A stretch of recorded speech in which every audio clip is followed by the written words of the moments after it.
Hey guys, we got a 24-foot yellowfin bay boat in.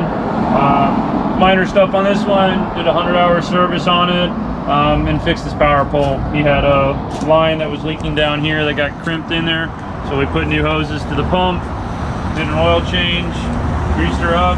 She's ready to go for the summer.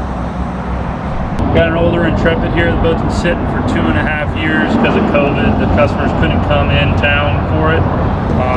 So we did a full service on the motors, had the fuel tanks pumped, new fuel pumps on both motors, pulled the lowers, had to reseal one of them because it started leaking oil after we started running her and everything. So this lower unit was resealed. We got some new props going on now.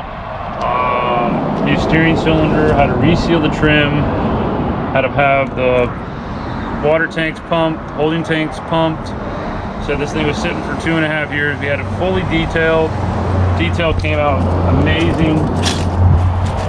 We did a few things in the boat as well. So we went through the whole boat, made sure all the pumps are working, replaced what wasn't working, put a new control in. We're still working on that. We have to get a couple of boat modulars to finish her up to make it work properly. Put a new VHF radio.